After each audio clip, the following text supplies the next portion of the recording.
A guerra se voltara contra a Alemanha. Do outro lado do Atlântico, no vasto e ensolarado coração do Texas, os Estados Unidos se preparavam para receber prisioneiros em números que jamais esperaram. Trens de carga adentravam estações empoeiradas, transportando soldados alemães exaustos. Homens que outrora marcharam por Paris e Varsóvia, agora observavam através das frestas dos vagões uma terra tão imensa que parecia irreal. Eles esperavam punição, fome, vingança. Esperavam ser tratados como monstros. O que os aguardava, no entanto, era a ordem, eficiência e a desconcertante calma de um povo que não parecia odiá-los. Quando as portas do trem se abriram no campo Bowie, perto de Brownwood, Texas, o calor os atingiu primeiro. Era um calor seco e pulsante que trazia o cheiro de mesquite e diesel. Além da plataforma, estendiam-se fileiras de barracões de madeira branca, organizados como peças de xadrez, cada janela adornada em verde exército. Arame farpado reluzia sob o sol, mas por trás dele não havia baionetas ou guardas rosnando, apenas soldados americanos em caque impecável, sorvendo café em canecas de estanho. Alguns sorriam, curiosos, enquanto os alemães desciam as rampas em silêncio, suas botas rangendo na poeira vermelha. Para os prisioneiros, parecia que haviam desembarcado em outro planeta. A primeira impressão foi de confusão. Aqueles não eram os vitoriosos dos cartazes de propaganda. Sem arrogância, sem crueldade, sem sede de vingança. Um sargento, mal completara 20 anos, chamou em alemão arranhado: "Bem-vindos, camaradas. Em breve terão comida e banho." Alguns prisioneiros riram amargamente, pensando ser uma zombaria. Mas então vieram as tigelas de ensopado de carne, as fatias de pão branco e as xícaras de café quente servidas de urnas fumegantes. Não era um truque. Os americanos os alimentaram antes de interrogá-los. Para homens que haviam comido pão mofado no campo de batalha, aquilo parecia tanto misericordioso quanto humilhante. O próprio campo funcionava como uma pequena cidade. Luzes elétricas brilhavam à noite. Os chuveiros tinham água quente. Havia inspeções médicas, exames dentários e até palestras sobre as regras do campo, proferidas por tradutores que falavam um alemão impecável. "Vocês são soldados, não criminosos", disse um intérprete. "Comportem-se com disciplina e serão tratados com respeito." Essa frase ecoou em suas mentes. Respeito por prisioneiros? Contradizia tudo o que lhes haviam dito sobre os americanos. Os supostos bárbaros que lançaram fogo sobre Hamburgo e Dresden.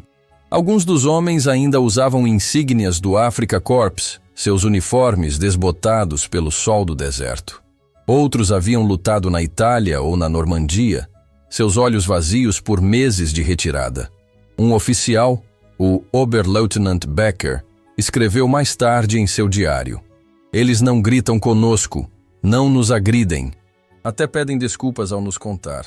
Talvez desejassem nos envergonhar com bondade."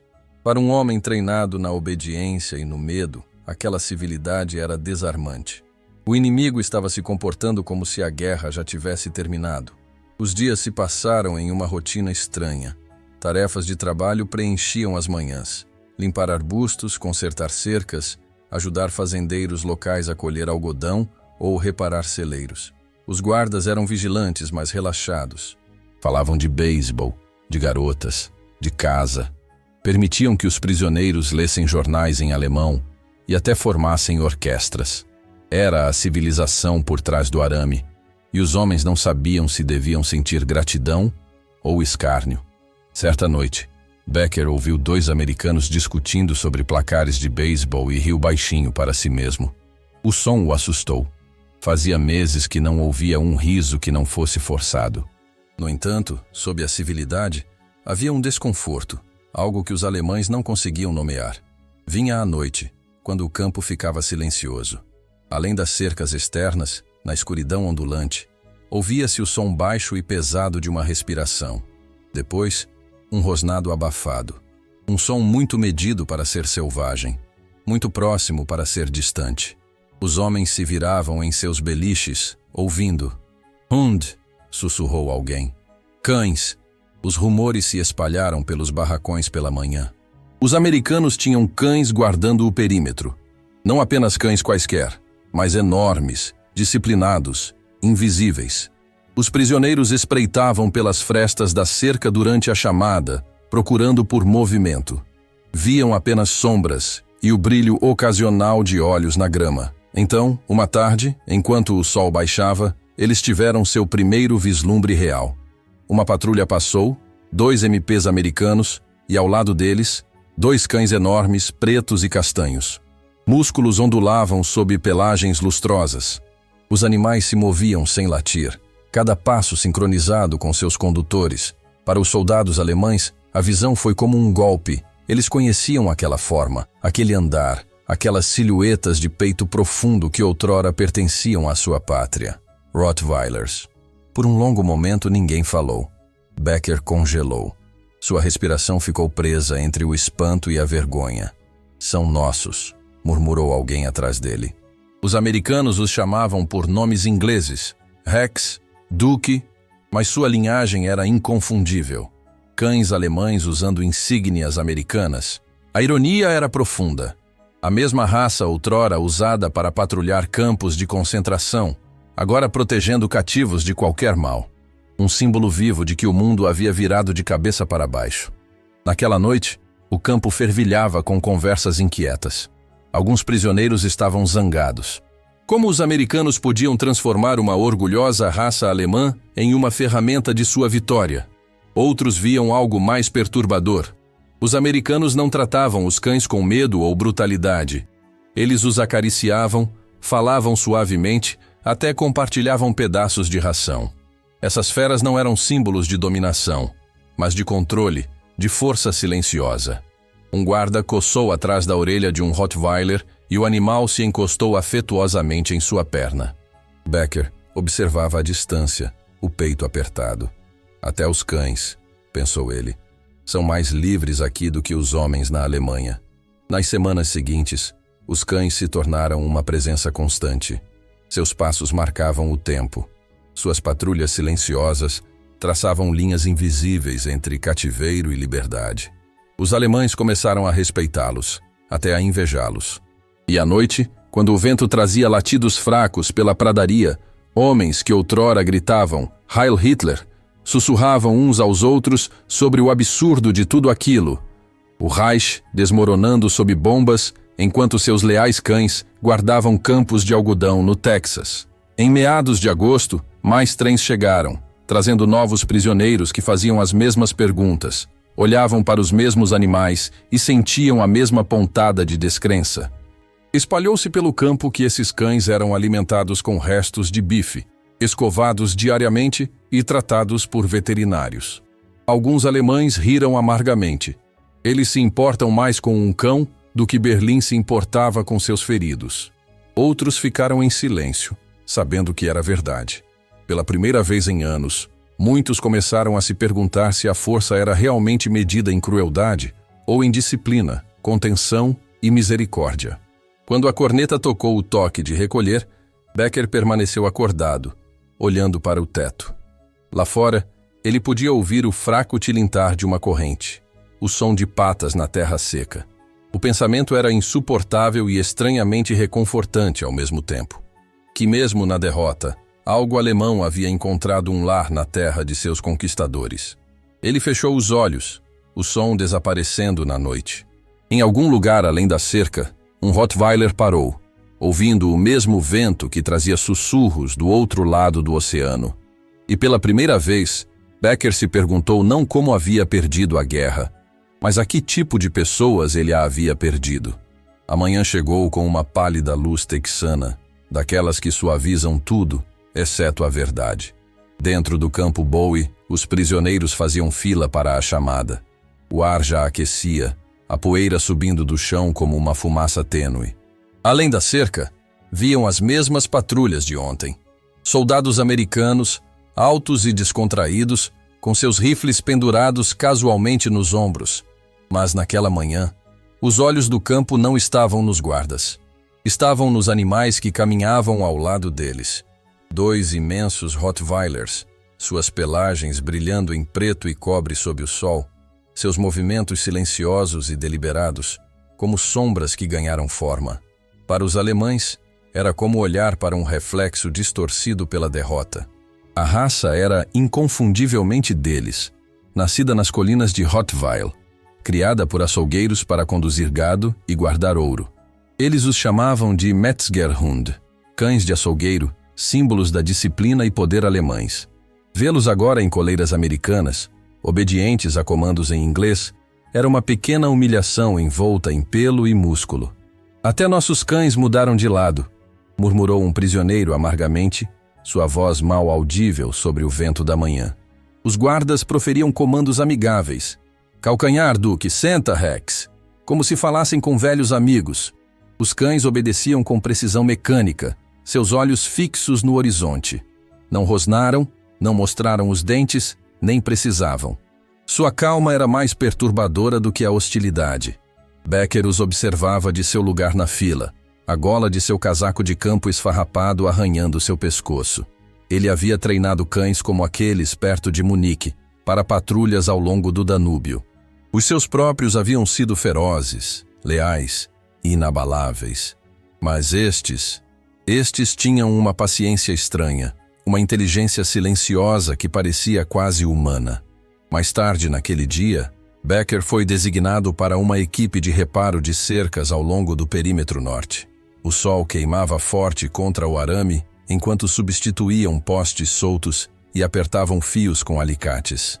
Do outro lado da divisão, um MP americano passeava, um Rottweiler caminhando ao seu lado. O homem cantarolava baixo e sem melodia, enquanto os olhos do cão seguiam cada movimento de Becker.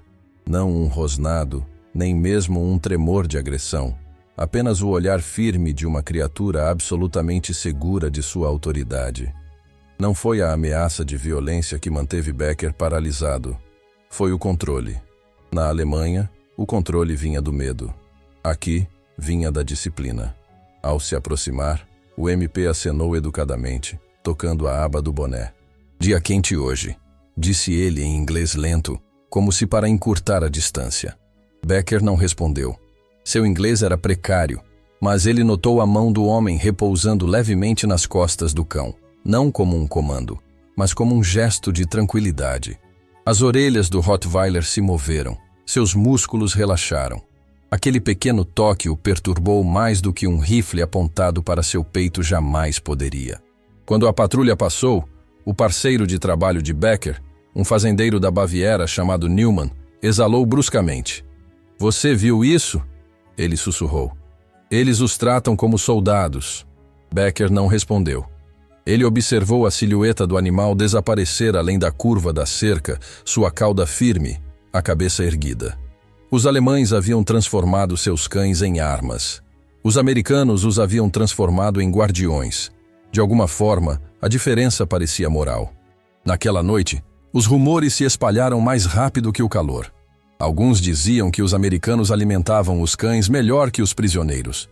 Outros juravam que os animais tinham seus próprios barracões de canil com ventiladores e água fresca. Um guarda supostamente os escovava diariamente. As histórias cresciam como ervas daninhas, absurdas, mas críveis, porque tudo naquela estranha prisão já desafiava as expectativas. "Eles transformaram nosso orgulho em seus pacificadores", murmurou alguém durante a contagem noturna. Risadas seguiram, inquietas e silenciosas. Algumas semanas depois, durante uma tarefa de trabalho, transportando madeira para novas latrinas, Becker viu um dos cães de perto. O condutor do MP, Cabo Sanders, seu crachá vermelho, supervisionava a equipe. O Rottweiler ao seu lado, deitado na sombra, ofegava suavemente, seu peito maciço subindo e descendo em um ritmo lento. Becker não pôde deixar de olhar para ele. O cão encontrou seus olhos e inclinou a cabeça curioso. Por um segundo fugaz, Becker sentiu algo absurdamente familiar. Uma memória de casa, da fazenda de seu pai, de criaturas mais simples que guardavam, não matavam. O sentimento passou rapidamente, substituído por uma melancolia que ele não conseguia nomear. Quando o turno terminou, Becker demorou-se, fingindo amarrar o cadarço. Sanders notou e disse em inglês lento: "Você gosta dele?" Becker hesitou, depois assentiu. O cabo sorriu. "Rex, bom garoto. Ele acariciou o pescoço do cão e acrescentou: "Raça alemã, hein? Vocês fizeram bons cães." O tom era amigável, quase brincalhão, mas as palavras atingiram como uma confissão. Becker desviou o olhar. Por anos lhes haviam dito que a Alemanha fazia o melhor de tudo: carros, armas, soldados, cães. Agora até esse orgulho havia sido amarrado pelo inimigo. À medida que as semanas se transformavam em meses, os cães se tornaram símbolos que os homens não podiam ignorar. Todas as noites, eles observavam as patrulhas se moverem como um relógio. Humano e animal em perfeita sincronia, ambos confiantes, nenhum cruel. A cerca, antes um lembrete da derrota, começou a parecer uma linha de contraste. Um lado, nascido do controle pelo medo, o outro, pelo respeito. Até Neumann, antes desafiador, admitiu certa noite: "Eles vencem guerras de forma diferente da nossa. Talvez seja por isso que vencem." Ainda assim, a visão daqueles Rottweilers abalava o orgulho dos prisioneiros. Alguns brincavam amargamente que os cães esqueceriam as palavras alemãs em breve. Outros sonhavam que, ao voltarem para casa, os recuperariam, os criariam de volta à lealdade. Mas, no fundo, muitos sabiam a verdade. Os cães haviam se adaptado, assim como os homens teriam que se adaptar. Becker frequentemente se via estudando os condutores mais do que os animais, tentando entender a estranha calma que parecia definir esses americanos. Eles não gritavam nem ameaçavam. Confiavam na obediência porque a haviam conquistado. Era um tipo de poder que o Reich nunca havia compreendido. Certa tarde, uma comoção quebrou a monotonia. Um jovem prisioneiro, mal completara 19 anos, desesperado, tentou passar por baixo da cerca durante uma entrega. O alarme soou e o Rottweiler em patrulha avançou, suas correntes esticando-se. Becker congelou, esperando o rosnado, o ataque, mas ele nunca veio. O cão parou pouco antes do garoto, bloqueando seu caminho. Não mordeu, não latiu. Simplesmente ficou ali, o peito arfando, os olhos fixos no prisioneiro trêmulo até que os guardas chegassem. O controle foi cirúrgico, quase compassivo. Os americanos elogiaram o cão com uma única palavra: bom. Naquela noite, Becker não conseguiu dormir.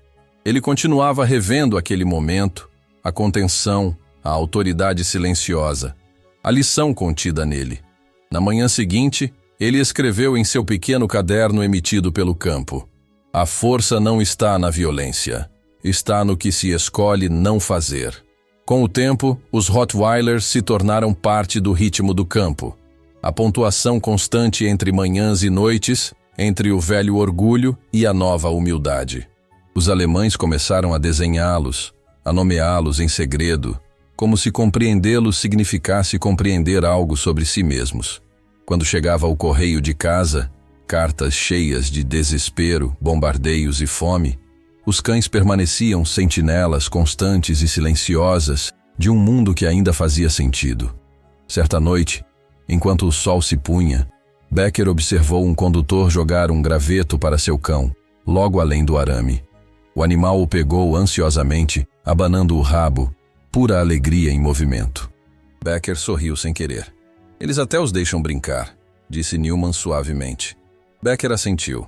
"Sim", ele respondeu, os olhos fixos no animal, saltando através da luz alaranjada. "E eles nunca se esquecem de voltar." Ele não sabia por que as palavras o atingiram tão profundamente. Talvez fosse a percepção de que, mesmo em cativeiro, ainda havia algo nobre na lealdade livremente concedida. Talvez fosse inveja. Seja o que for, quando a corneta tocou o toque de recolher, o último pensamento de Becker não foi de guerra ou perda, mas daquele cão, meio alemão, meio americano, patrulhando a borda de seu mundo. E em algum lugar profundo, uma verdade silenciosa começou a tomar forma. Uma que o assombraria muito depois que as cercas tivessem desaparecido. No final do outono, o ar ao redor do campo Bowie esfriou e as árvores de mesquite projetavam longas e tortas sombras sobre o campo de parada. O ritmo do cativeiro havia se estabelecido em algo que parecia perigosamente próximo do normal. Homens que outrora marcharam em colunas perfeitas pela Europa, agora faziam fila para bandejas de café da manhã, carregavam madeira ou capinavam algodão sob o mesmo sol de seus captores. Os alemães haviam parado de esperar crueldade. Em seu lugar, encontraram algo mais estranho: a bondade rotineira. Ela vinha em pequenas formas. Um guarda oferecendo um cigarro, um médico remendando uma mão com bolhas, uma voz dizendo: "Com calma, soldado." Essa última palavra, soldado, foi o que mais os pegou de surpresa. Eles ainda eram chamados de soldados, não de prisioneiros, como se sua dignidade tivesse sobrevivido à rendição. Para Becker, a transformação havia sido lenta, quase invisível. Os dias se misturavam, tarefas de trabalho, chamadas, as mesmas piadas sussurradas nos barracões à noite. No entanto, em algum lugar entre o tilintar das bandejas de jantar e o latido baixo dos cães além do arame, algo dentro dele começou a descongelar. Ele começou a falar mais inglês, a fazer perguntas aos guardas. Os americanos respondiam facilmente, seu tom casual, quase brincalhão. "Estamos apenas fazendo um trabalho, assim como vocês faziam", disse um. "A diferença é que o nosso paga melhor." Becker, que antes evitava qualquer contato, agora se via engajado em conversas, absorvendo a cultura e a mentalidade de seus captores. A ironia da situação não passava despercebida. Aqueles que foram ensinados a odiar, agora aprendiam sobre beisebol e a vida em uma fazenda texana. Os cães, símbolos de poder e controle em sua terra natal, tornaram-se aqui embaixadores de uma nova forma de autoridade, uma baseada em respeito e disciplina, não em medo. Eles eram um espelho, refletindo para os prisioneiros uma imagem de si mesmos que a guerra havia distorcido. A lealdade dos Rottweilers aos seus novos condutores americanos era um lembrete constante de que a adaptabilidade era a chave para a sobrevivência e que o orgulho cego poderia ser um fardo pesado. A cada dia que passava, Becker sentia a rigidez de sua antiga identidade se desfazendo. A guerra, que antes definia sua existência, agora parecia um eco distante. Ele não estava mais lutando contra um inimigo, mas contra as próprias noções preconcebidas que o haviam moldado. A gentileza inesperada, a disciplina sem crueldade e a presença silenciosa dos cães, tudo isso contribuía para uma reavaliação profunda de seus valores. Ele começou a ver a força não na dominação, mas na capacidade de construir, de cuidar, de manter a ordem com humanidade. A perspectiva de retornar a uma Alemanha devastada e desiludida era assustadora. Mas a experiência no Campo Bowie havia plantado uma semente de esperança. Talvez houvesse uma maneira de reconstruir, não apenas as cidades, mas também a alma de uma nação, com base em princípios diferentes. Os cães, com sua lealdade inabalável e sua capacidade de se adaptar, tornaram-se um símbolo dessa possibilidade. Eles eram a prova viva de que a força verdadeira residia na resiliência e na capacidade de encontrar um novo propósito, mesmo em circunstâncias adversas. Becker sabia que a jornada de volta seria longa e difícil, mas, pela primeira vez em muito tempo, ele sentiu um vislumbre de futuro, um futuro onde a lealdade e a disciplina poderiam ser direcionadas para a paz e não para a guerra. E enquanto o sol se punha sobre o Texas, pintando o céu com tons de laranja e roxo, ele se perguntava se, assim como os cães, ele também poderia encontrar um novo lar para seu espírito, um lugar onde a humanidade prevalecesse sobre a barbárie. O som distante de um latido na noite era um lembrete constante de que, mesmo na derrota, a vida continuava, e com ela, a promessa de um novo começo. O inverno chegou ao Texas, trazendo consigo um frio que os prisioneiros alemães não esperavam. Acostumados com os invernos rigorosos da Europa, eles se surpreenderam com a umidade cortante que penetrava em seus uniformes. As manhãs eram envoltas em uma névoa espessa que transformava o Campo Bowie em um cenário fantasmagórico. As silhuetas dos barracões e das torres de vigia se dissolviam na bruma, e o som das patrulhas dos cães parecia vir de todas as direções. Para Becker, o inverno trouxe uma nova camada de introspecção. O trabalho ao ar livre tornou-se mais árduo e os momentos de lazer eram passados dentro dos barracões, onde o calor dos fogões a lenha criava uma atmosfera de camaradagem forçada. As conversas antes focadas na guerra e na saudade de casa, agora giravam em torno de temas mais filosóficos. Os homens debatiam sobre o futuro, sobre o tipo de mundo que os esperava após o fim do conflito. A presença dos Rottweilers continuava a ser um tópico recorrente. Alguns prisioneiros, como Newman, haviam desenvolvido um respeito relutante pelos animais. Eles admiravam a disciplina e a inteligência dos cães, vendo neles um reflexo do que a Alemanha poderia ter sido se seus líderes tivessem escolhido um caminho diferente.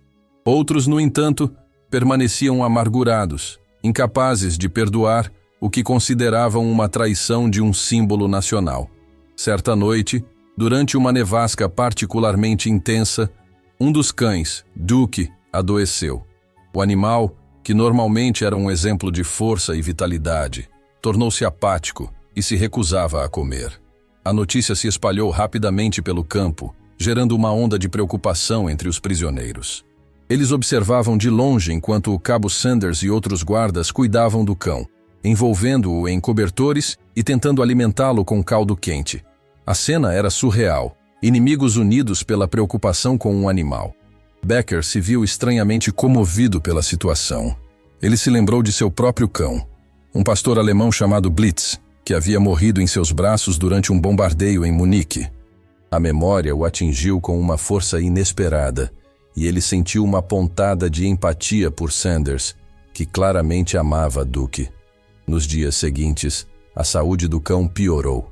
O veterinário do exército foi chamado, mas não conseguiu diagnosticar a doença. A atmosfera no campo tornou-se sombria. A doença de Duke parecia simbolizar a fragilidade da vida e a incerteza do futuro. Os prisioneiros, que antes viam os cães como meros instrumentos de seus captores, agora os enxergavam como seres vivos, capazes de sofrer e de despertar compaixão. Uma noite, Becker não conseguiu dormir. Ele se levantou e foi até a janela do barracão, observando a neve que caía incessantemente. Ele viu uma luz acesa no canil e, movido por um impulso, decidiu sair. Ele se agasalhou e caminhou silenciosamente pela neve em direção à luz. Ao se aproximar, ele viu Sanders sentado ao lado de Duke, falando com o cão em voz baixa e suave. Becker parou, sem saber o que fazer. Ele não queria invadir a privacidade do guarda, mas também não conseguia se afastar. Sanders, sentindo sua presença, olhou para cima. Seus olhos estavam vermelhos e cansados. Por um momento, os dois homens se encararam em silêncio, a neve caindo ao redor deles. Então, Sanders fez um gesto para que Becker se aproximasse. "Ele não está bem", disse o cabo, sua voz embargada. Becker se ajoelhou ao lado de Duke e colocou a mão na cabeça do cão. O pelo estava quente e úmido. O animal abriu os olhos e o encarou, um olhar de dor e confusão. Naquele momento, as barreiras entre prisioneiro e guarda, entre alemão e americano, desapareceram. Eram apenas dois homens, compartilhando um momento de tristeza e compaixão. Becker, lembrando-se de um remédio caseiro que sua avó costumava usar para tratar cães doentes, sugeriu uma mistura de ervas que poderiam ser encontradas nos arredores do campo. Sanders, desesperado, concordou em tentar. Na manhã seguinte, Becker liderou um pequeno grupo de prisioneiros em busca das ervas. Eles vasculharam a paisagem nevada, seus corações cheios de uma esperança frágil. A colaboração improvável entre inimigos para salvar a vida de um cão era um testemunho da humanidade que persistia mesmo nas circunstâncias mais sombrias. A história da doença de Duke e da tentativa de cura se tornou uma lenda no campo Bowie, um símbolo de que a compaixão e a empatia podiam florescer nos lugares mais inesperados. E para Becker, aquele momento de conexão com Sanders e Duke foi um ponto de virada, uma revelação de que a verdadeira força não residia na conquista, mas na capacidade de se conectar com o outro, de compartilhar a dor e a esperança e de encontrar a humanidade em meio ao caos da guerra. A primavera chegou ao Texas com uma explosão de cores e vida. As árvores de mesquite, que pareciam mortas durante o inverno, brotaram folhas verdes e vibrantes. Flores silvestres cobriam os campos e o ar se encheu com o zumbido de insetos e o canto dos pássaros. Para os prisioneiros do campo Bowie, a mudança de estação trouxe uma renovação de espírito. A notícia da rendição da Alemanha chegou em maio, um dia quente e ensolarado. A reação no campo foi uma mistura de alívio e incerteza. A guerra havia acabado, mas o futuro ainda era uma página em branco. Os prisioneiros se reuniram em pequenos grupos, discutindo as notícias em voz baixa. Havia alegria pelo fim do derramamento de sangue, mas também ansiedade sobre o que encontrariam ao retornar para casa. Becker sentiu um nó no estômago. Ele pensou em sua família, em seus amigos, em sua cidade em ruínas. A vitória dos aliados era uma derrota para sua pátria, e ele não sabia como conciliar esses sentimentos conflitantes. Ele olhou para a cerca de arame farpado, que por tanto tempo havia sido o limite de seu mundo. Em breve, essa cerca seria aberta, e ele seria um homem livre. Mas a liberdade, ele percebeu, também trazia um peso.